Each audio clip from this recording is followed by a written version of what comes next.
Good afternoon. Hi. There was a couple of videos put out by the Science on Trial group today. One is with regard to the Lucy Letby appeal campaign. I'll link it below. It's called An Appealing Story. I'm linking these things because the YouTube channel has only got 40 subscribers and I'm concerned that this information isn't really getting out there as much as it could do. It's had about 260 views in 5 hours, but it's making very strong claims, this particular video. It released another video, I'll talk about that first to get through that. It was with regard to, no, it wasn't a video, it was it wasn't a video, it was a statement, a blog statement, a sort of, with regard to the right that they have, because they're based in America, to discuss these matters outside of any threats from Cheshire Police in terms of being at risk of contempt of court after the CPS stated that because of the retrying of the case of attempted murder with regard to baby K is going to be happening next year. CPS put out I'll leave a link for that as well, the statement they made. And then Peter Hitchens, he wrote that quite a large article about it, questioning whether Lucy Letby was guilty or not. And subsequent to that CPS statement, he said he can't talk about the whole case at all. But I wondered, and I did tweet to him, but I didn't get the reply. I said, well, if there's just one trial specific to a particular case, i.e. the case of attempted murder of baby K, to be retried because no verdict was found, why does that stop you, or why does the CPS's statement stop you talking about the other convictions that were brought in? You know, fundamentally the 7 murder convictions and the 6 attempted murder convictions, because they're about different babies essentially. You know, so why would you be stopped from speaking about that? Why is there a blanket stopping? I mean, I don't know if there is. Anyway, back to Science on Trial video, An Appealing Story. I've mentioned this to other people on Twitter today, and they seem to say, well, no, that there seem to be differences of opinion. I'll play it bit by bit and sort of discuss it as I play it, and you can look it up. I'll link it below.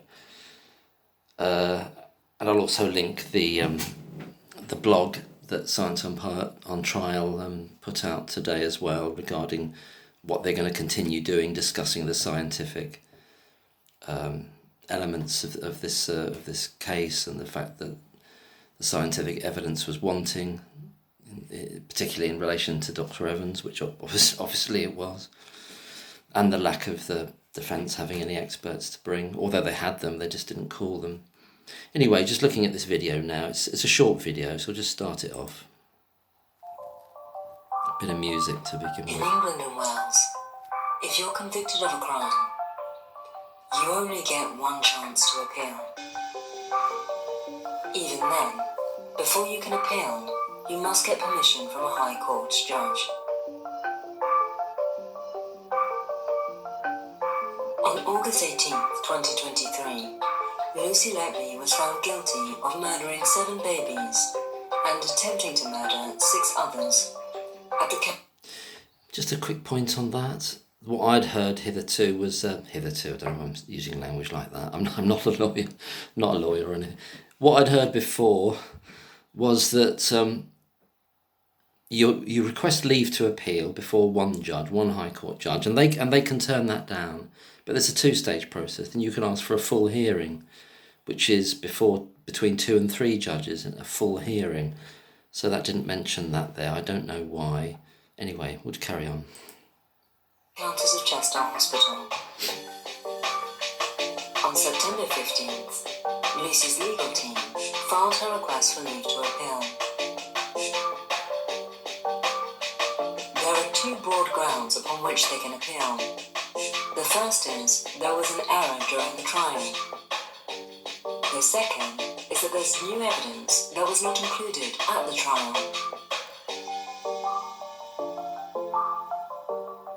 problem with Lucy's case is that her lawyers didn't have any experts testify in her defence.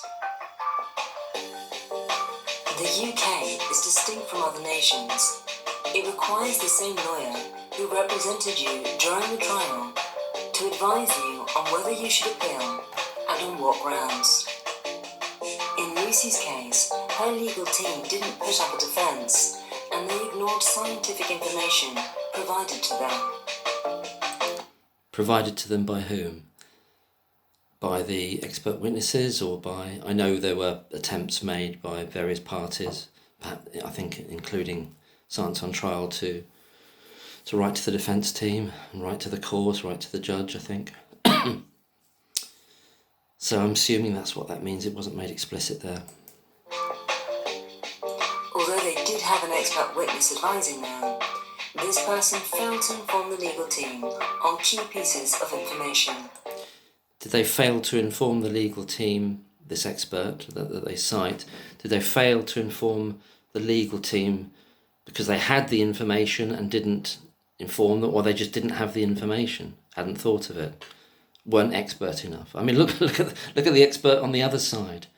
So how do we know? I'm not saying, I'm not casting any aspersions because these people weren't called, but what's being stated, what's being asserted there is that they had this information which could have basically been an effective challenge, but they didn't inform. They had it, the experts had it, they've been paid for through legal aid, but they willingly, deliberately didn't inform the defence team. How is that known? I'm not saying it isn't known, but how is it known? How do they know that? Or was it that they just didn't have it?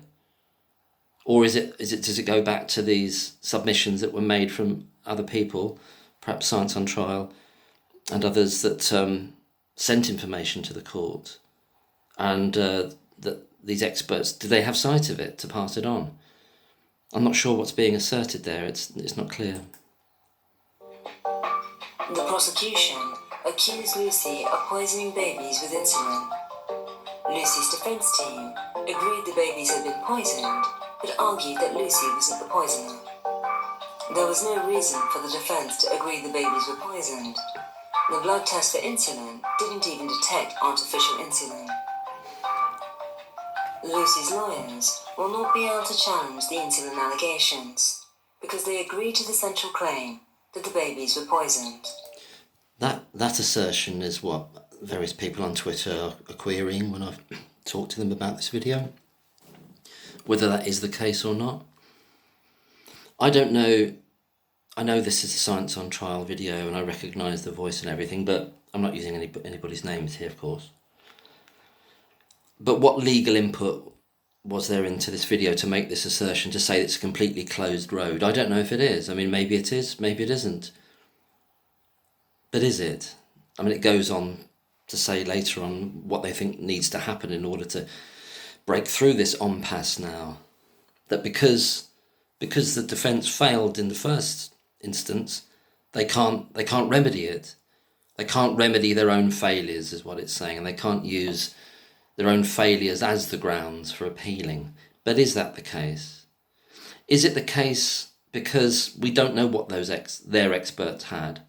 So why can't, quote unquote, new evidence, why can't, I'm playing devil's advocate here, or just advocate really, because why can't new evidence that has been discussed widely all over the internet now, well, in the areas that we engage with, regarding the other, the weakness of the prosecution's expert testimony regarding the insulin and the fact it wasn't proven to be exogenous insulin, synthetic insulin, and the other arguments with regard to health conditions, sepsis, and other NEC, and other issues with regard to the body naturally increasing insulin levels, and the fact that in one instance that there was the twin of the baby was being given insulin, and there might have been a mix-up in terms of the wrong twin being given insulin. So, and there's so many arguments. The idea that the readings of these alleged insulin poisonings are so high that those babies would have died. That's what some people are saying. I'm not a medical person, but that's the argument being made. Did the experts that they didn't call, that the defence didn't call, did they have that information in order to pass it on to them? I'm inferring from this video that the people behind this video, Science on Trial, know that they had it, know that those experts had it, and deliberately didn't pass it on, or wanted to pass it on, but the defence didn't call them, and they went with this agreed fact idea instead, which is obviously an absolutely, you might as well not be defending at all then, isn't it? Because you're forcing the jury into a position where they have to consider that there's another would-be killer, because the 2 insulin cases, the baby didn't die. There's another would-be killer or actual killer out there on the ward, but just not Lucy Letby. They couldn't do that. The jury couldn't do that because they're also in the same trial presented with all these alleged air embolus cases that are being ascribed to Lucy Letby, and the physical trauma cases. So that they're not going to run with that. They're just not going to do it. So if that was a deliberate decision, which it was obviously by the defence, not to call anyone with whatever range of information to combat Evans's theories, then that's devastating. I mean, it's suicide. It's almost like suicide. It's almost like condemning Lucy that they did that. So, and that's the question I keep asking. How could you either A, be so bad as to let that happen and go with that agreed fact? How could you be so incompetent and bad? Or, as in previous videos, there's the other alternative, isn't there? There's the other alternative. It's not a deliberate mistake. It's not a mistake.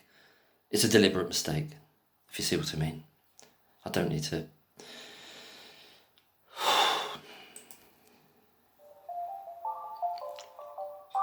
In March 2008, a male nurse named Colin Morris was convicted of killing his elderly patients with insulin.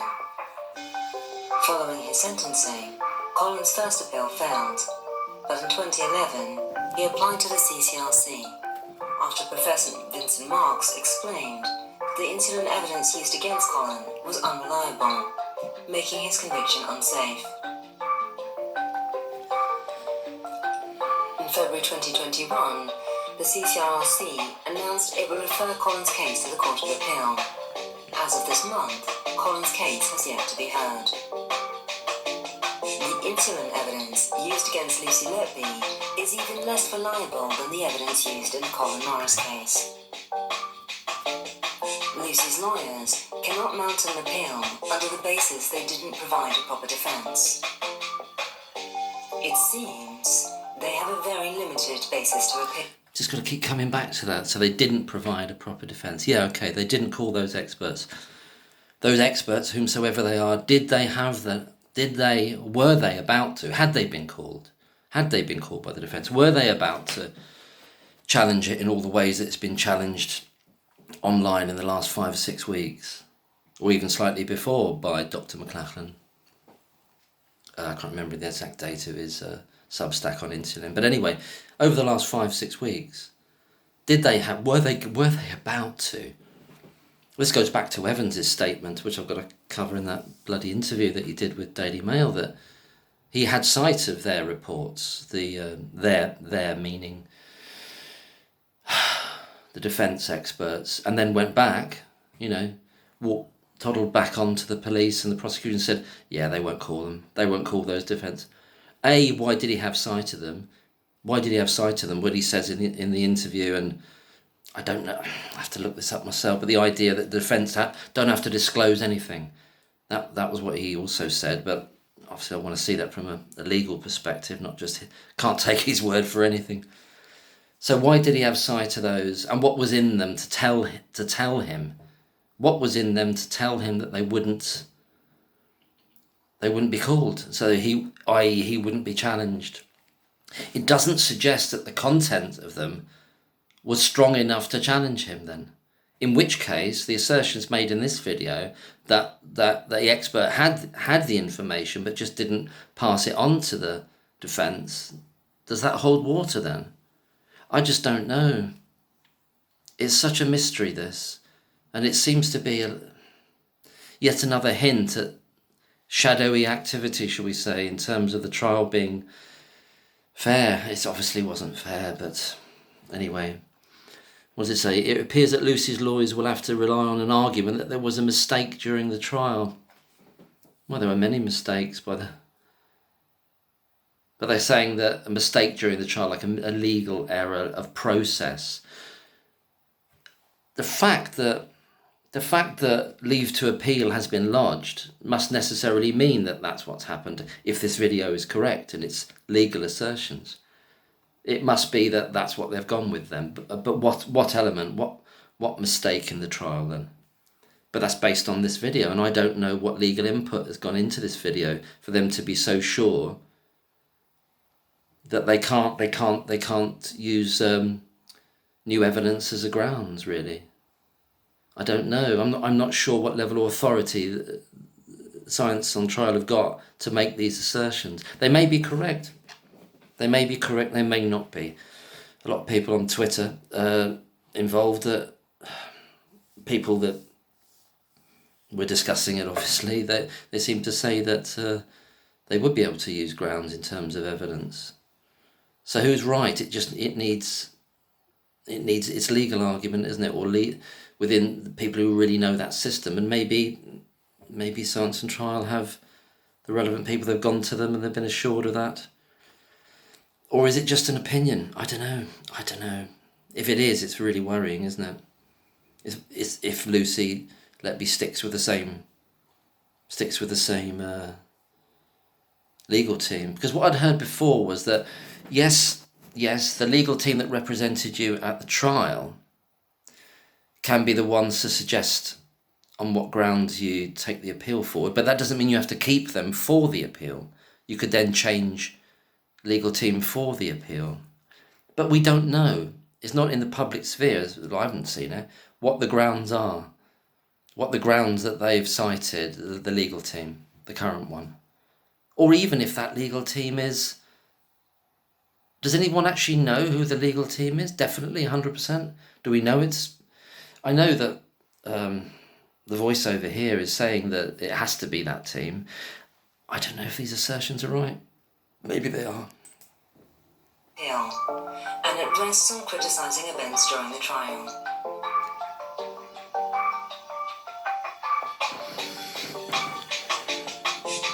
Few appeals are won on such a basis. In fact, on average, only 9% of all appeals from convictions made in the Crown Court are granted. Not clear about those two segments because it says few appeals are won on such a basis, i.e. on such a basis meaning bringing the grounds being there was a mistake in the trial. Then it goes on to this 9% figure, which is the average for all appeals, so based on any grounds. So it doesn't make it specific about what the on that basis would mean in terms of a percentage of success. Maybe it's not known, but there's lack of clarity here in the assertions, and well, there kind of is a generalisation here, but it's not followed through to a definite end. Maybe they just don't know. If her lawyers fail at this appeal, Lucy has only one option, and that is to go to the CCRC. However, Colin Norris's case shows that she could be waiting over 10 years to even get a decision. Lucy's defence team cannot appeal the leading contribution to her conviction. They cannot appeal their failure to obtain defence experts to rebut the prosecution's claims. Well, they did have experts, they just didn't call them. So it's not about them that they didn't obtain them. They obtained them, but what they were about to say, the scope of it, the span of it, we don't know. Dr. Dewey Evans knew, and he saw their reports. Why he had sight of them, I don't know. Should he have had? I don't know. But he went back to prosecution and police and said, oh no, they won't be calling them. It's so confusing, this. It shouldn't be complicated. You know, either they had either those defence experts had evidence to challenge the so-called expert evidence of Evans and co, or they didn't. And if they didn't have any, why are they there? What have they been doing? Why are they there? And if they did have them, if they did have the evidence, Why weren't they called? It doesn't make any sense. It doesn't make any sense at all. There's an assertion being made in this video that those defence experts who were not called had knowledge of information that they didn't pass on to the defence. Might that be, based on the assertions in this video, might that be the grounds for the mistake in the trial, if you see what I mean? But this video is putting it on the defence to say, well, that was their failure. They failed to defend. They didn't obtain. But we don't know what they obtained because we don't know what was in the contents of those reports that Dewey Evans knew and saw, and said, "Oh no, they won't be using them. Won't be using them. Don't worry about it, lads." I'm just so confused by this. And I don't know whether these assertions are true, that it's down... This video has basically said, these are the limited grounds now. It's about the error in the trial. If they're right, then obviously the legal team have identified an error in the trial. Otherwise, they wouldn't be asking for leave to appeal. If they're wrong, in other words, it could be on grounds of evidence as well as a mistake or a mistake in the trial, then that's yet to be seen. Nobody knows. Nobody knows what the grounds that they've used. I've not seen it published anywhere. If Lucy were to get a new legal team, they could review the actions of the lawyers who represented her during the trial. If they found new evidence that was overlooked, they would be able to use it on an appeal. Yeah, I understand that. I mean, I understand the notion of that. If you've got a new legal team, then they can... It seems very arcane and weird, though, that would have to be the case. It's just mind-blowing. I don't know, I just get this sort of like mental, not fog, but it's like a grip of the mind, like anxiety, because it's like, well, if a new legal team can do it, why is the system in such a state that the old legal team... It's because, in other words, they messed up the first time, so they haven't got the chance to put it right. You've got to have somebody new in order to mess up the original. You've got to have somebody new. And the system won't allow the people that were the defence in the original trial to correct. If it is a correction, well, we know it's a correction in the sense that, well, why didn't they call those experts? But it's not just why didn't they call them, it's what were those experts about to say that told Dewey Evans that they wouldn't be called. This is part of the shadowlands of it all. We just don't know. It's all occulted. It's all in darkness, that part of it.